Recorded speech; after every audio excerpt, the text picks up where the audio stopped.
As Warm Warm regained his footing, his aura underwent a profound transformation.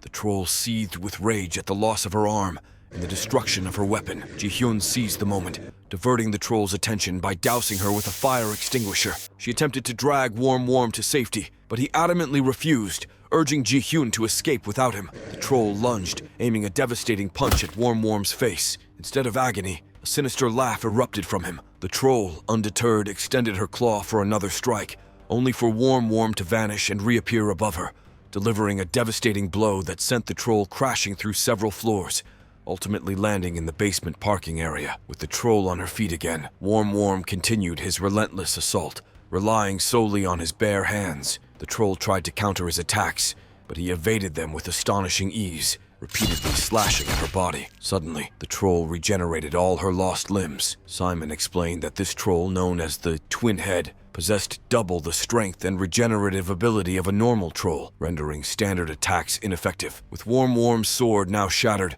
their situation seemed dire. The troll unleashed a barrage of punches at Warm Warm, leaving him seemingly defenseless.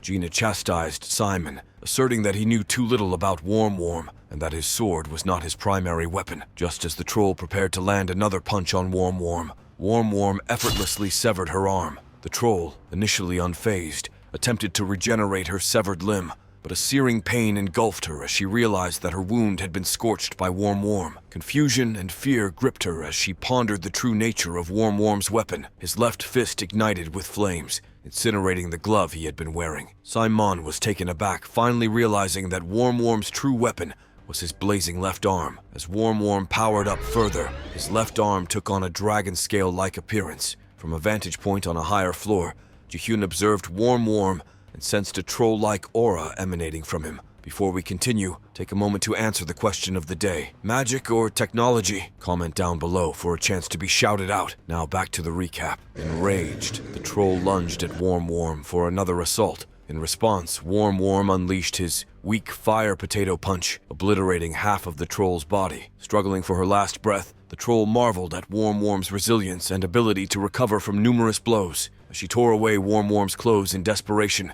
she discovered that his wounds had miraculously healed. The troll's claim that Warm Warm was one of their own was swiftly denied by Warm Warm himself, declaring that he was different from trolls. With a swift motion, he sliced the troll in half, ending her life. Casting a glance behind him, Warm Warm noticed that Ji-hyun had witnessed his left arm's fiery nature and hastily attempted to conceal it. Back within the organization, Simon was astounded by Warm Warm's ability to defeat the twin-head troll. Perplexed by Warm Warm's regenerative abilities and the fiery arm, Simon, despite his role as an informant, admitted his ignorance regarding such information. Sul Huang reassured him, explaining that it was natural for Simon not to have information about Warm Warm, as he was a recent addition. Sul Huang then revealed a shocking revelation. 15 years ago, an SS-ranked troll known as the Fire Lord, or Ignite, existed. Ignite had the power to breathe fire, and had molten lava flowing through his body like blood. In just half a day, he had raised an entire city, and after numerous sacrifices,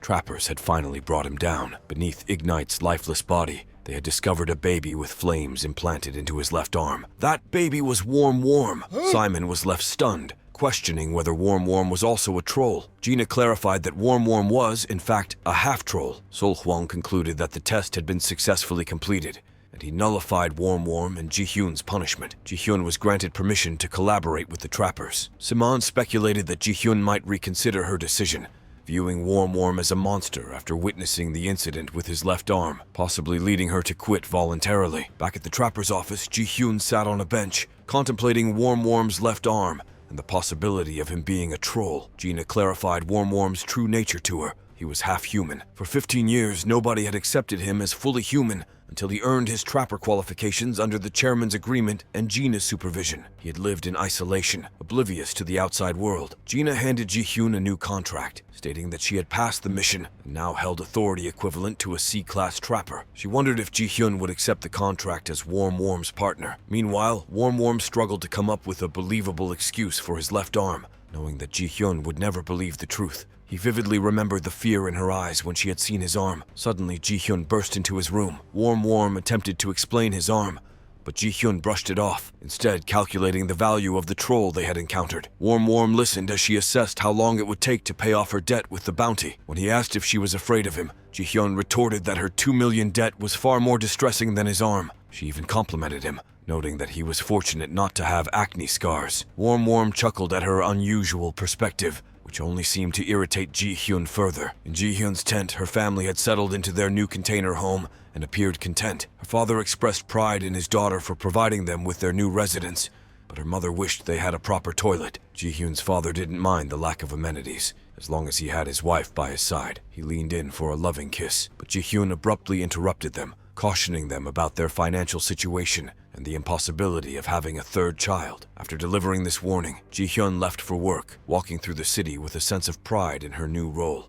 envisioning herself as an elegant office worker. Upon arriving at the company building, she admired her professional attire. However, Warm's voice called out to her from a different direction, guiding her to their actual workplace. Confused, Ji-hyun followed him to an urban area, where he pointed to a small bar and referred to it as their office. Disbelieving, Ji-hyun warned that they would be late for work and started to walk away. Suddenly, the shop's window swung open, and Gina greeted them, welcoming Ji-hyun to join the Half-Blood team. Realizing that Warm had been telling the truth, Ji-hyun protested, but Gina dismissed her concerns and instructed her to begin working there. Ji-hyun found herself peeling potatoes, a far cry from her dream of becoming an elegant office lady. Warm, on the other hand, used his flaming sword to both slice and cook potatoes into twister fries. Ji-hyun questioned why they, as trappers, weren't working in the headquarters building. Warm revealed that they had been pushed to the outskirts by the headquarters, and no other team would accept him except for Gina, who had formed a new team specifically for him.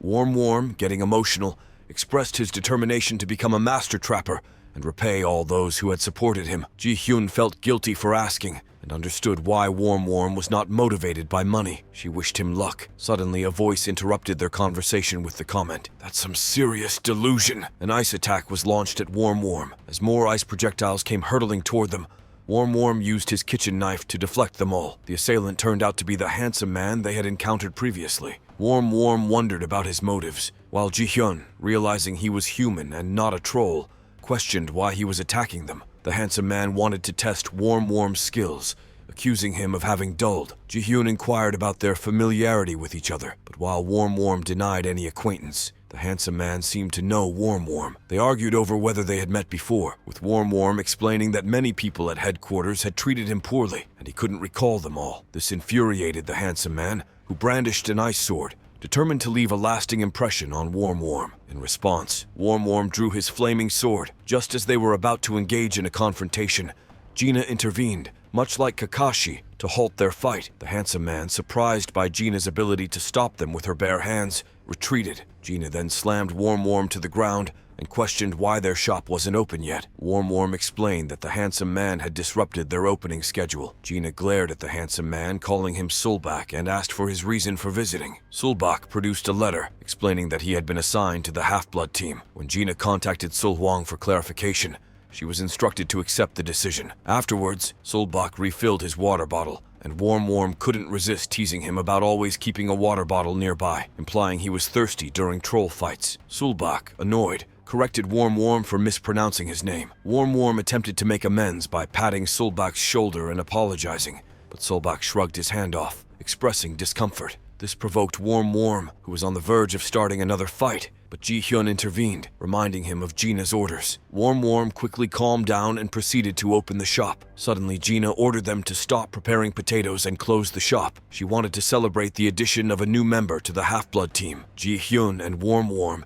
pleased to hear this, assumed they were going to have a company dinner. However, Gina clarified that they were going to capture a troll instead, believing it was a perfect opportunity to prove their abilities to the others. Sulbak eagerly agreed to join the troll hunt. At night, a delivery man was preparing to deliver a parcel to a customer. However, he inexplicably destroyed some trash near the customer's house and then called the customer to report that his parcel had been damaged, urging him to come out and inspect it. The curious customer emerged from his house, only to be confronted by the delivery man, who claimed the parcel was damaged and needed to be returned to the truck. As the customer opened the truck door to check on his parcel, he discovered 4 trolls inside. Before he could escape, the delivery man cornered him, and the trolls captured and devoured him. The delivery man closed the truck door, allowing blood to seep from its edges, which he licked up greedily. Back with the Half-Blood team, They patrolled the city, seeking trolls to capture. Sulbak recalled a previous conversation at the shop where he had asked Gina about the kind of troll they were going to capture. Gina had explained that they would find one using the troll radar while pointing at Ji-hyun. Sulbak doubted Ji-hyun's ability to sense trolls, considering her an unskilled trapper and assuming she was just a normal human. Warm attempted to correct him, leading to a minor argument. Suddenly, the truck from earlier drove past them, and Ji-hyun sensed something from the truck, alerting her teammates that there were trolls inside. She further mentioned that there were 5 of them in the truck. Warm directed Sulbak to inspect the truck, while he himself drew his flaming sword. The delivery man, oblivious to the situation, drove his truck happily, considering their mission a success. However, he noticed Sulbak and Warm blocking his path. Sulbak remained skeptical about Ji-hyun's words, and Warm urged him to trust her. Sulbak, taking out his water bottle, hurled an ice shard toward the delivery man, narrowly missing him. Inside the truck, the 4 trolls panicked upon realizing that a trapper had attacked them. The delivery man, ignoring the chaos, decided to accelerate his truck in an attempt to run over Sulbak and Warm. Calmly, Sulbak created a tiny shard of ice and threw it at a nearby manhole cover, releasing a flood of water. Just as the truck was about to hit them, Sulbak manipulated the water to form the tip of an iceberg. The truck, still accelerating, was easily split in half by the iceberg, revealing the hidden trolls within. Sulbak began to believe in Ji-hyun's abilities, and both Warm and Ji-hyun were impressed by Sulbak's tactical skills in stopping the trolls. Seizing the moment, Warm rushed toward the delivery man and executed a swift potato crinkle cut maneuver, dispatching the delivery man with ease. Warm felt a sense of pride in his effortless victory over the troll. Suddenly, Ji-hyun warned Warm to be aware of his surroundings, while the 4 trolls saw this distraction as an opportunity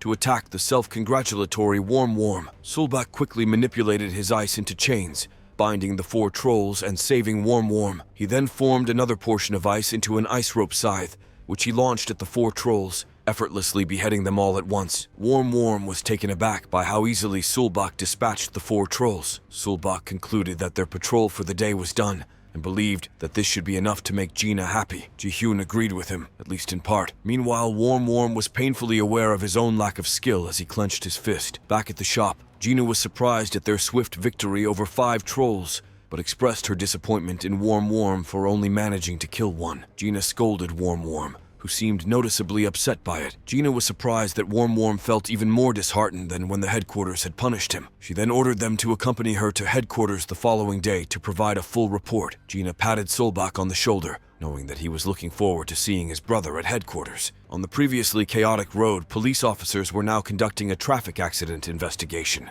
Nearby, some thugs watched in disbelief, insisting that calling the HAV truck an accident was absurd. They also grumbled about the police presence around the city disrupting their business. Suddenly, a barefoot man walked towards them, accidentally bumping into one of the thug's shoulders. This angered the thug, who started berating the man. The man turned his head to reveal a malicious smile. Afterward, Bobo ascended a nearby building, musing about how the 5 trolls were caught and speculating about the intriguing new characters likely to come to town. He turned to ask the thugs for their opinions, only to reveal that he had effortlessly defeated all of them. The thug leader, still alive, tried to escape, but a tentacle swiftly ensnared his ankle, dragging him back to Bobo's side. The thug leader pleaded for his life, but Bobo simply ate him. At headquarters, Gina reported the incidents from the previous day to the organization. Sul-hwang appeared unsatisfied with the results, as he had intended to position Sulbak where he would never have to see him again. Wiper expressed surprise that the information department had failed to identify the 5 trolls posing as delivery men.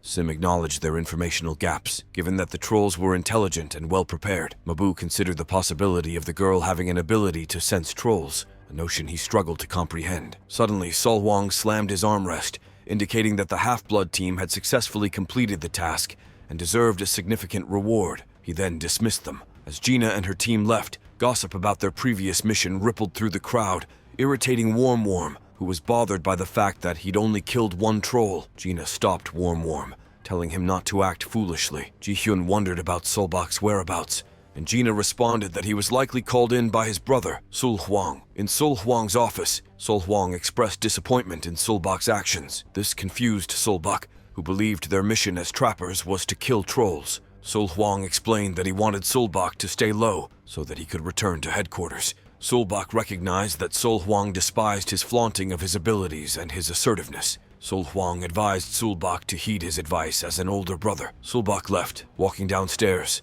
angry that Sol Huang had never once treated him like a brother. In the elevator, Ji-hyun was surprised to learn that Sol Huang's younger brother was Sulbak. Gina explained to her that they were half-brothers, and that Sulbak was the illegitimate son of the Sul family, while Sol Huang was the family's firstborn son and the legacy bearer. This explained Sol Huang's condescending attitude and hatred towards Sulbak, and his disapproval of Sulbak working as a trapper. Warm felt sympathy for Sulbak, recognizing his struggles. Suddenly, the elevator doors opened to reveal a troll attempting to enter. This shocked everyone, as a troll being inside the trapper headquarters was unexpected. However, the troll was pleading for help before collapsing in the elevator, leaving the three of them utterly bewildered by the situation. Suddenly, Sim and his bodyguard approached. Gina asked Sim about the situation, and he explained that the troll had escaped during an investigation into a case. Sim reassured her not to worry, which made Gina suspect that they were hiding something, and she questioned him further. Sim couldn't share more because the matter was confidential. Gina decided to take the troll into her own custody to find out more and ordered Warm to handle the troll. This seemed to irritate Sim, leaving him no choice but to call his bodyguard to shoot. The bodyguard fired at the troll's body, which frightened Ji-hyun. Annoyed, Sim grabbed the gun from his bodyguard and shot the troll in the head to ensure it was dead. Gina reprimanded Sim for shooting inside the headquarters and vowed to report the situation to the top.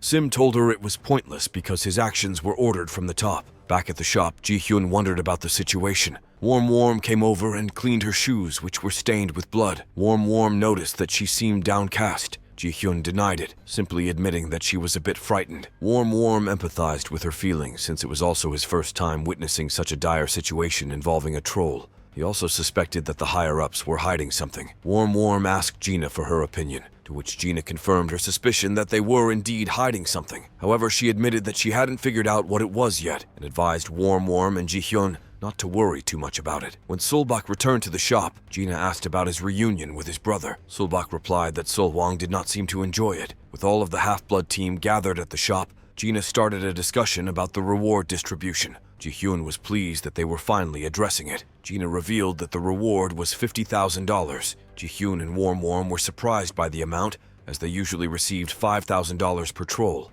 Gina mentioned that since she hadn't contributed to the mission, she would forfeit her share of the reward and left the three of them to discuss how to split the remainder. The troll they were trying to capture turned out to be Bobo, who had infiltrated the Silent Cat team's operation. With his tentacles, he easily overpowered the team members, leaving them incapacitated. One of the team members managed to call for help before losing consciousness. Back at the Half-Blood team's shop, Ji-hyun couldn't help but worry about the Silent Cat team and their situation.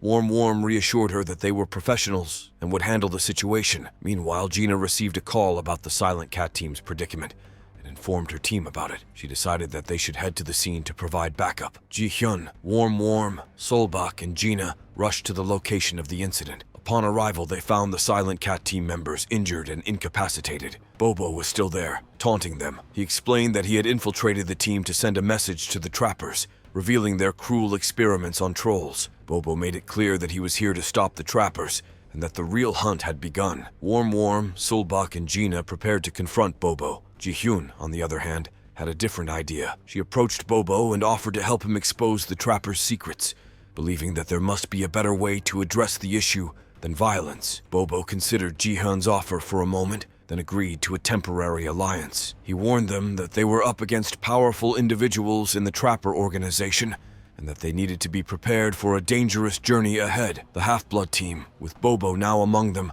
had a new mission: to uncover the truth behind the Trappers' experiments and put an end to the cruelty they inflicted on trolls. Their alliance marked the beginning of a complex and perilous adventure, one that would challenge their abilities, beliefs, and the very nature of their world. Bobo, the menacing villain, materialized into view with an eerie presence. The formidable Silent Cat team sprung into action, launching a coordinated attack on Bobo. However, to their dismay, he effortlessly repelled each member with uncanny ease. With a graceful leap, he soared above them and unleashed his menacing tentacles, ruthlessly stabbing down at the helpless members below. The team's captain, filled with rage over the casualties, swore vengeance. Summoning all his strength, the captain made a daring assault on Bobo, only to suffer a swift and crushing defeat. Bobo seemed oddly impressed by the unique weaponry crafted by the trappers. In his final breath, the team captain, barely clinging to life, declared that Bobo was undeserving of wielding those weapons. With one last, desperate attempt, he lunged at Bobo, but the villain effortlessly beheaded him using the captain's own weapon, sealing the fate of Silent Cat Team Division 1. The following day, at the organization's headquarters, all the top leaders convened for a critical meeting. Sim presented disturbing evidence of the extermination of Silent Cat Team Division 1, showcasing haunting photos of the fallen members. Wiper, the team leader, was incensed that his team had been wiped out by their own weapons. Disco, too, was shocked that a lone troll had managed to take down 7 seasoned trappers. Disco taunted Wiper, suggesting that their over-reliance on weaponry had led to their downfall. Infuriated, Wiper moved swiftly behind Disco, pressing his sword against his rival's neck. In a tense standoff, Disco, seemingly with supernatural agility, casually pushed the sword away with his finger, invoking a feeling reminiscent of a scene from Dragon Ball. The chairman intervened, ordering them to cease their confrontation. Wiper proposed an immediate investigation and the elimination of the troll, while Sol Huang urged patience, suspecting that the troll had more elaborate plans. Wiper's fury peaked when he revealed that it was Sol Huang who had ordered the capture of the troll alive, leading to the tragic demise of Silent Cat Team Division 1. Suddenly, an intruder burst into the meeting room, gasping for breath and barely able to report an attack before collapsing. The chairman deduced that it was the same troll responsible for the attack and emphasized the urgency of apprehending it before matters escalated further. Back at their hideout, Gina and her team gathered. Gina suspected that Sol Huang's orders to capture trolls alive were somehow linked to Sim's elevator incident. Warm was taken aback by the staggering number of trappers killed in a single day, but remained resolute, believing that eliminating the powerful troll would bring him closer to becoming a master trapper. Gina playfully knocked on Warm's head for his comments. Sulbak, on the other hand, saw an opportunity to gain his brother Sol Huang's recognition by capturing the strong troll. Wiper and Jordan embarked on a hunt for the formidable troll, but struggled to extract useful information from other trolls. The troll they confronted reveled in the rumor that 12 trappers had perished in a single day, taunting them about the alleged pleas for mercy from the fallen trappers. This infuriated Wiper and Jordan to no end. In a fit of anger, Jordan hurled the troll off a towering building, sending it hurtling to the ground. Wiper followed suit, using his katana to slice the troll into several pieces mid-air. Wiper commanded Jordan that they must continue their ruthless hunt until Bobo, the enigmatic mastermind, was forced to reveal himself. From that day on, Wiper, the leader of the Silent Cat team, and his deputy Jordan embarked on a relentless week-long spree of troll massacres, their determination unwavering. Approaching a group of trolls in the town, they had every intention of eradicating them all. Meanwhile, Warm engaged in rigorous training at the shop, focused on honing his skills. Sulbak, curious about Ji-hyun's whereabouts, inquired about her. Warm revealed that she had already left for home. Sulbak contemplated using her to locate trolls, but resigned himself to the situation if she had already departed. Without delay, Sulbak left the shop, leaving Warm to ponder his next move. The trolls, on the other hand, were baffled by the relentless onslaught, wondering if the trappers ever slept and speculating that they were driven by debt,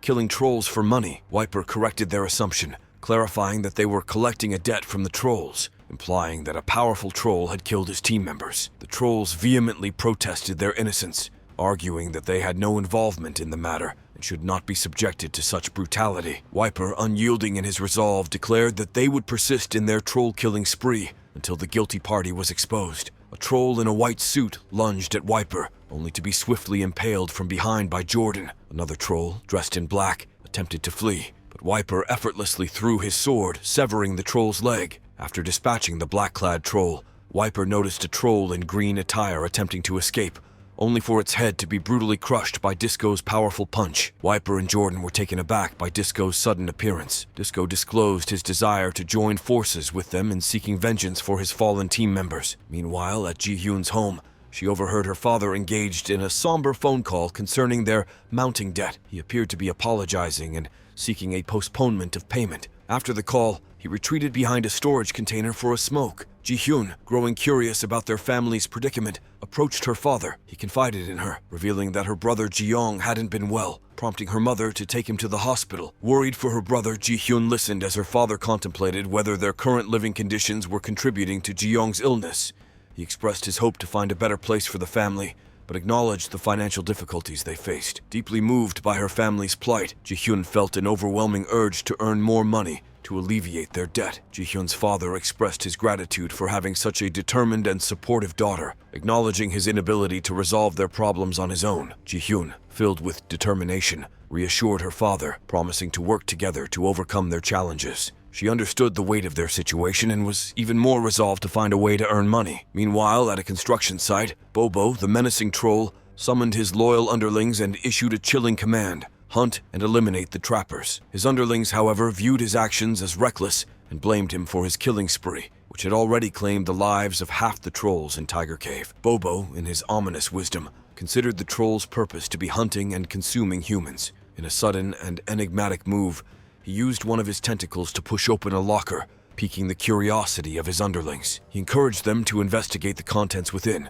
which turned out to be a lone surviving trapper. With eerie determination, Bobo ordered his underlings to devour the trapper, believing that this act would reawaken their primal instincts. They agreed and began to transform into grotesque, monstrous forms. However, before they could carry out their grisly task, ice projectiles pierced their heads, killing them instantly. To his astonishment, Bobo recognized Sulbak as the assailant. The surviving trapper felt relief at the sight of a potential savior, but Sulbak quickly dispelled any such notions, clarifying that his true objective was to take Bobo's life. Bobo welcomed the challenge, expressing his own desire to end Sulbak's existence. Bobo questioned how Sulbak had managed to locate them, and Sulbak revealed that some of Bobo's underlings had betrayed their hideout. Sulbak saw this as an opportunity to claim all the credit for himself and gain recognition from his brother Sulhuang. The surviving trapper, recognizing Sulbak as Sulhuang's brother, suggested calling for backup in the hope that Sulhuang would come to their aid. However, Bobo found the trapper's words bothersome and swiftly silenced him by crushing the locker with a tentacle, killing the trapped trapper. Seizing the distraction, Sulbak attacked Bobo with a deadly ice strike. Bobo, though wounded, managed to catch the ice projectile with his teeth. After consuming it, he playfully suggested that Sulbak should add some flavor, like orange juice, to his ice attacks. Sulbak transformed his remaining water into an ice sword and prepared for battle. Bobo retaliated by unleashing his tentacles, which Sulbak successfully sliced off. To his surprise, the tentacles began regenerating, and one ensnared Sulbak's foot. Bobo used his tentacle to hoist Sulbak into the air, simultaneously preparing to impale him from below. Despite the precarious situation, Sulbak managed to parry the attack and descended upon Bobo, transforming his sword into a spear mid-fall. In a dramatic confrontation, Sulbak struck Bobo from above. However, Bobo, determined and resilient, continued to fight using his tentacles to assail Sulbak while securing the spear to prevent his escape. Sulbak used his shield to generate spiky ice, effectively destroying Bobo's tentacles.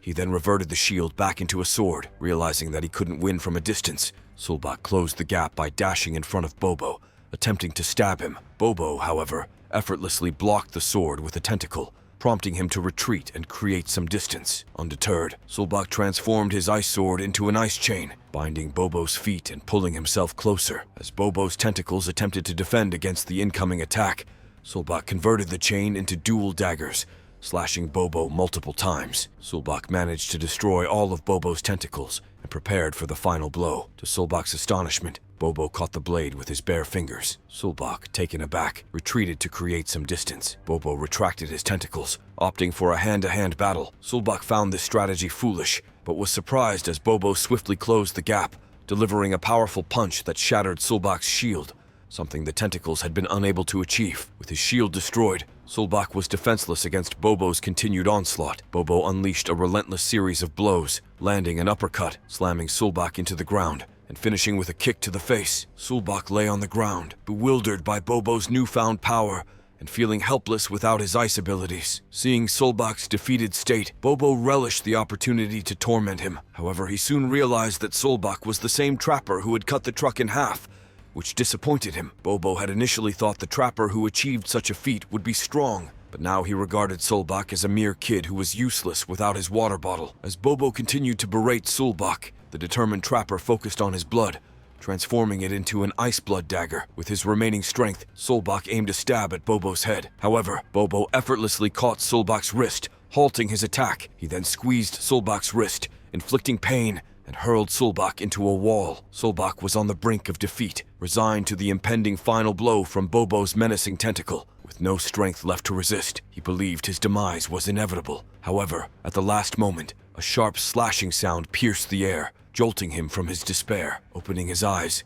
Sulbak was astonished to find that all of Bobo's tentacles had been severed, leaving behind burn marks. The unexpected savior was none other than Warm, who had arrived just in the nick of time to rescue Sulbak. Sulbak couldn't help but wonder how Worm had managed to reach them. As it turned out, Ji-hyun had tracked the troll's movements and arrived simultaneously to aid Sulbak. She handed Sulbak another bottle of water, anticipating that he might need it. Grateful for their timely intervention, Sulbak inquired why Worm and Ji-hyun had ventured to find him.